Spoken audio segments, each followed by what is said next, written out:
everyone, welcome to another episode of Sentinel's high school football preview video. I'm joined here by Dave. My name is Jake Adams. I'm one of the newbies. The boss man is not here today, Chris. So Dave and Chris will be at the Cumberland Valley game this weekend. And Dave, why don't you tell us a little bit about the game? Yep, the District 3 Quad A quarterfinals. Cumberland Valley is our only local team left, only one out of the 14 in the Sentinel area. They ended up slipping by Harrisburg last week, 27-23 in the first round. Definitely a challenge like they were going to expect. And now this week they should likely get a similar challenge. Hempfield's definitely not bad. They're let's see, can't even remember what seed they are. 10 seed, 11 seed.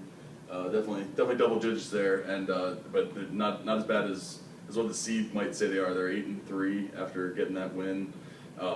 And they can definitely challenge Cumberland Valley in a few different ways. They have a good defense that's going to definitely make Cumberland Valley work, especially a run defense, and everyone knows that's what Cumberland Valley likes to do. They have Tyler Show, Tyler Heisey, Tyler Updegraff.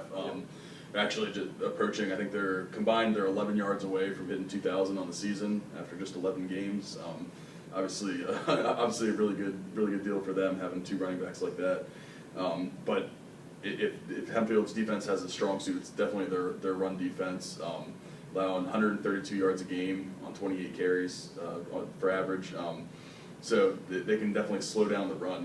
Whether still remains to be seen whether they can slow down Cumberland Valley's rushing attack is definitely a different rushing attack than what you're used to seeing. Mm-hmm. But where I think Cumberland Valley could probably do some damage is in the passing game. Quarterback Chris Galbraith, he hasn't really needed to throw too much. You don't need to whenever you have the horses that Cumberland Valley has. They run the ball 46, 47 times a game. So you don't need to throw the ball all that much. But Hempfield's pass defense definitely has shown a few holes, and it could be a chance for Galbraith to kind of have his breakout game.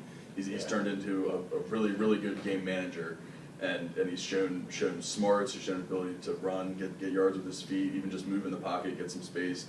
But he hasn't really needed to throw it. I mean, he has 96 attempts in 11 games this year. Definitely, well less than 10 attempts per game. Whether he'll need to or not, you're not quite sure. But if he does need to, he could throw 15, maybe 20 times a game, which would be crazy for him, this season what they do. But I think they can do some damage through the air there. And that would be something that Hempfield also hasn't seen on tape, really, from Cumberland Valley.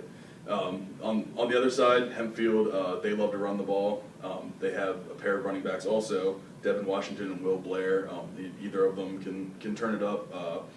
Devin Washington has almost 1,200 yards, like 1,196 or something like that through 11 games. Will Blair has 636 yards rushing. They combined for 24 touchdowns.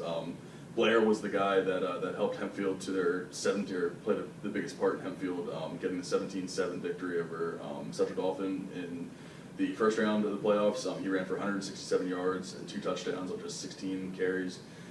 Definitely was the game changer for that offense. So Cumberland Valley will have to buckle down there.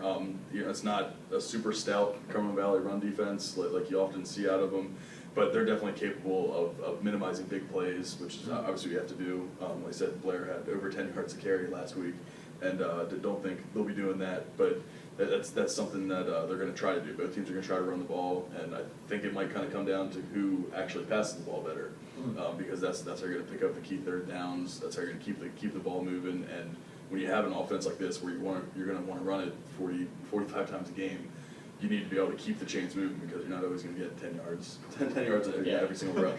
So definitely going to be a close one. I think Hempfield proved what they can do last week against Central Dauphin. Central Dauphin, obviously one of the 2 teams that beat Cumberland Valley this year. So have to see how that one goes at Harry Chapman Field Friday night. So while I'm relegated to office duty, Chris and Dave will be out at the game, like I said, covering it. They're going to be tweeting, so be sure to follow them. If you're not following them, be sure to follow the Sentinel, both accounts that we have. We'll be sure to update you as much as we possibly can tomorrow night. Obviously, those two will be helping each other out, so there's going to be a lot more updates than we normally have, especially only having one game. So be sure to stick with us throughout the night, and we'll try and get you scores as well from around the district and keep you updated as much as we can.